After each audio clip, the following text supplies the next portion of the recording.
Қайырлы күн достар, менің каналыма қош келдіңіздер. Бүгін мен сіздермен бірге пупи пай тортын әзірлеймін. Бұл рецепт арнайы мастер-класстарда берілетін, бір жасағаннан шығатын өте дәмді жұмсақ рецепттердің бірі.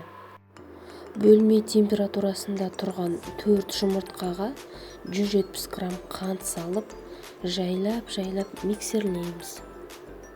Бөлме температурасында тұрған сары майды салып, ары қарай араластырамыз.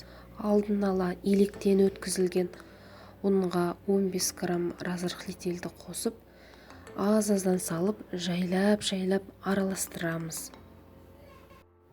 Ұнымызды осылай 3 рет бөліп салудың арқасында біздің пупи пай тортымыз өте нәзік, жұмсақ болып шығады. Жақсылап араласқан сұйық массаға 20 грамм какаоны електен өткізіп қосып, оны да ары қарай араластырамыз. Менде рахаттың какаосы. Әбден жақсылап араласқан осы массаны 22 диаметрлі арнайы формаға құямыз. Негізі дайын қамырды кез келген формаға пергамент қағазын төсеп, немесе сол құр пергамент қағазының өзін дөңгелектеп қарындашпен сызып алып, құюға да болады. Пупи пай тортында 4 корж болғандықтан, мен осы дайын массаны 4 рет құйып алдым. Қасықтың көмегімен осы пупи пай тортын шет-шетіне жеткізіп, бір келкі қылып жағып шығамыз. Алдын ала 180 градуста қызып тұрған пешке 7-8 минут мөлшерінде пісіріп аламыз.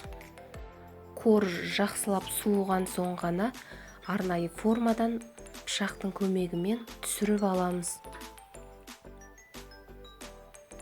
Осындай әдемі піскен жұп-жұмсақ корж болып шығады. Енді кремін дайындаймыз. Ол үшін 250 грамм творожный сырға 100 грамм сахарный пудраны қосып миксерлейміз.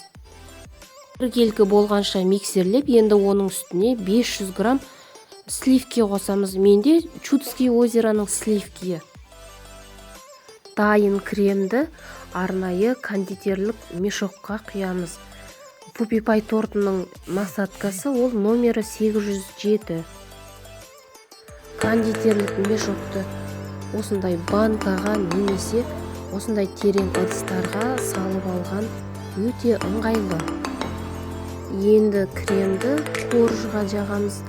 Қолымыз үйренгенше корждың ортасына шариктерді шығарып алуға болады.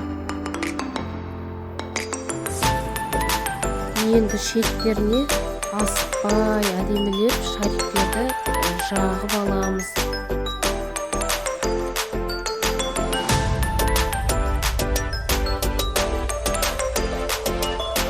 Кремін жағып болған соң енді ганаш дайындаймыз.